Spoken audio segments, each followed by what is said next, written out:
Voltando, então, nós temos, então, a questão da ata, eu falei, agora vamos para o plano de ação. O plano de ação é um documento que hoje vai ser fundamental para toda e qualquer parceria.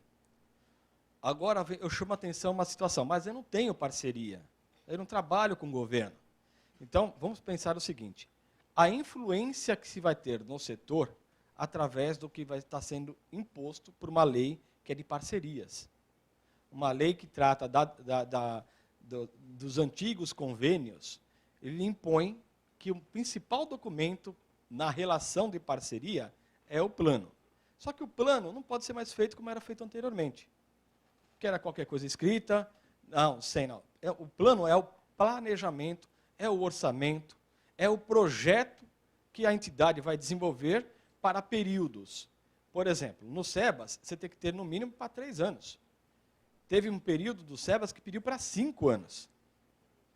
E assim, e não é qualquer informação. Hoje tem quesitos de informações. Então, isso muda. E o que influencia, por exemplo, para a gente? Esta lei que está entrando, o marco regulatório, o decreto, fala do orçamento. E que o orçamento tem que apresentar um cronograma físico-financeiro. E que vai ser conduzido pela contabilidade. Por que isso? Apresenta o orçamento, e os desembolsos da administração pública vão ser confrontados na contabilidade. Então, eu não posso simplesmente elaborar um projeto sem a participação do profissional da contabilidade.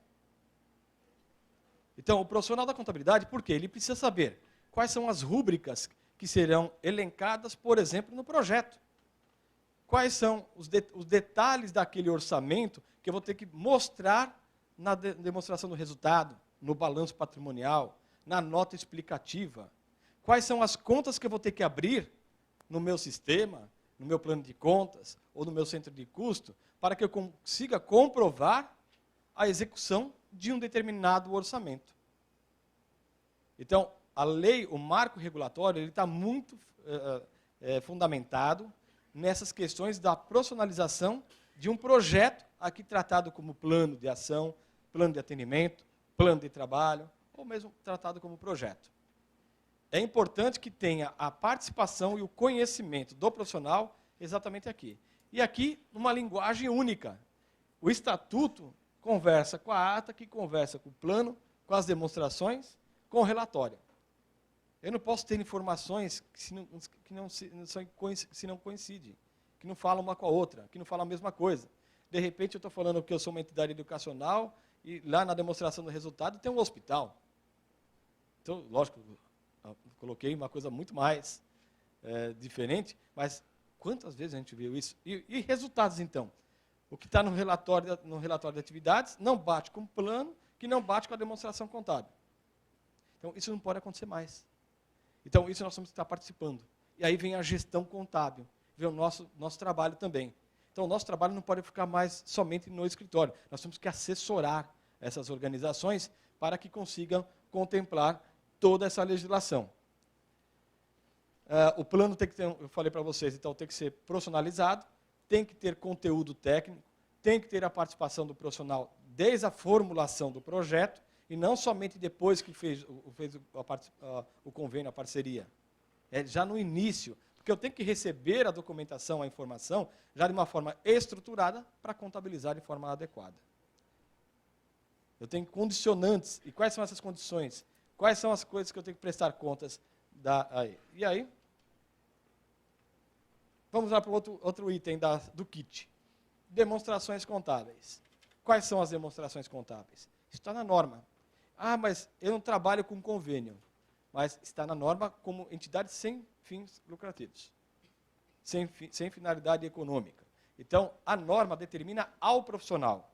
E não é a entidade. É o profissional tem que cumprir. Se eu estou trabalhando com uma entidade sem finalidade de lucro, eu tenho que cumprir. E lá está determinando quais são as demonstrações obrigatórias a serem apresentadas. Fora isso, tem alguns questionamentos também legais. Então, tem leis que determinam, por exemplo, o SEBAS, na educação, pede o DVA. Na norma, não fala. Mas no SEBAS, como a entidade que tem SEBAS, pede. Quem trabalha com fundações tem que fazer o DVA. E aí, então, o DVA passa a ser obrigatório para o profissional da contabilidade a desempenhar e desenvolver também. E outras que estão vindo aí. Tem a DOAR. Não, mas não, a DOAR mesmo. Tem a DOAR na obrigação acessória. Mas tem o fluxo de caixa. Não, mas tem a DOAR que está lá, numa demonstração, que nós vamos trabalhar hoje aqui também. Uma das obrigações acessórias da Receita Federal. E ainda algumas legislações, infelizmente, não se atualizaram, apesar de serem atuais, mas não atualizaram nos seus termos e não consultaram o contador. Então, saiu novamente uma alteração, por exemplo, das OCIPs com a DOAR. Então, dá para ver como está a situação, né? Relatório de atividades. O relatório, o que é?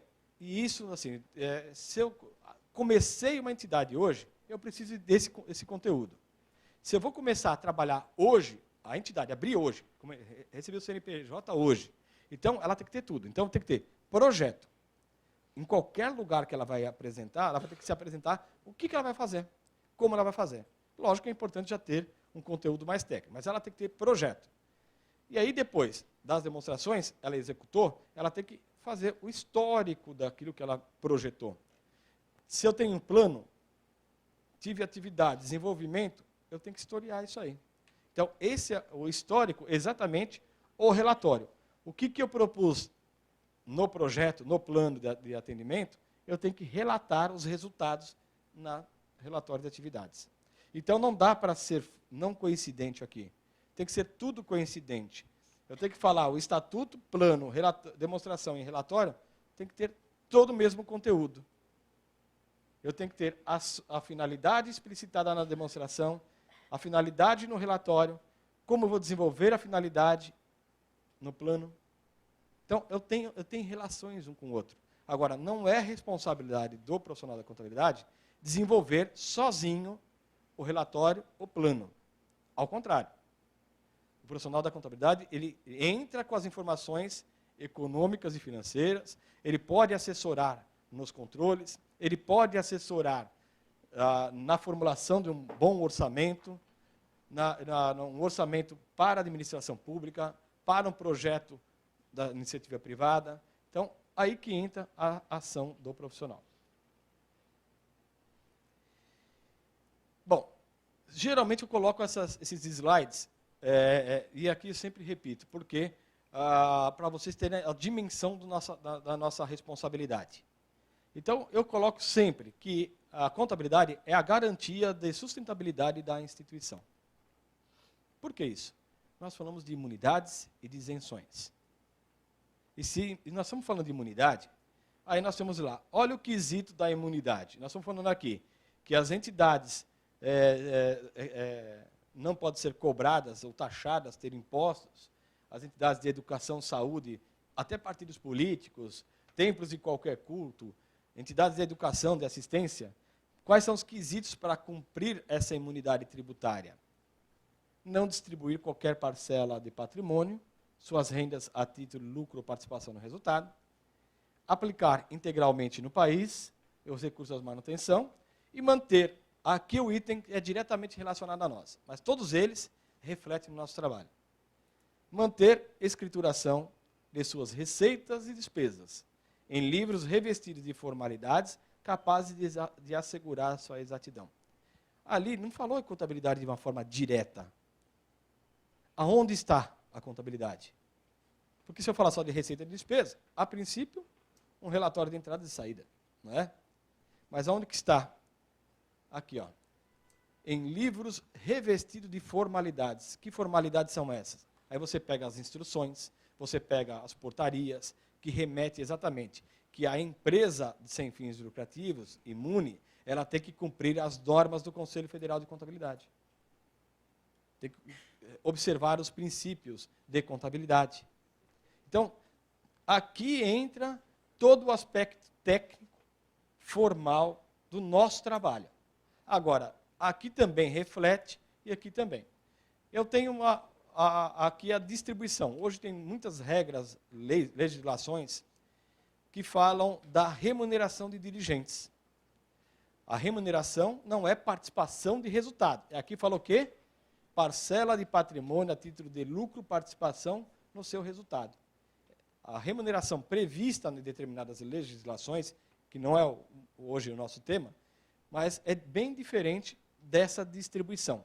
Agora, mesmo sendo diferente, há muito questionamento daquilo que pode ser, de repente, está sendo contabilizado e que pode dar interpretação de distribuição de parcela para um diretor, por exemplo. Então, o nosso trabalho, a nossa isenção, a nossa responsabilidade, o nosso conhecimento técnico, associado a uma qualidade de informação, é o que vai assegurar que nós possamos declarar, que nós declaramos isso em todo o processo, que essa entidade não distribui parcela de patrimônio. Nos processos de imunidade tributária, vocês, contadores, vão estar falando isso nos processos. Vocês vão declarar, junto com o presidente. Até mesmo para não ter cobrança do imposto de renda sobre aplicações financeiras, tem um formulário onde pede o presidente e o contador para declarar esses 3 itens aqui, esse item aqui. Então, é importantíssimo a gente ter a autonomia, a responsabilidade, a capacidade e também qualidade técnica e de informação para poder conduzir isso. Aplicar integralmente, também nós vamos ter que atestar isso. Isso não significa que a entidade ela não pode exportar, que ela não pode também desenvolver outras atividades, mas desde que seu recurso seja sempre aplicado aqui no Brasil.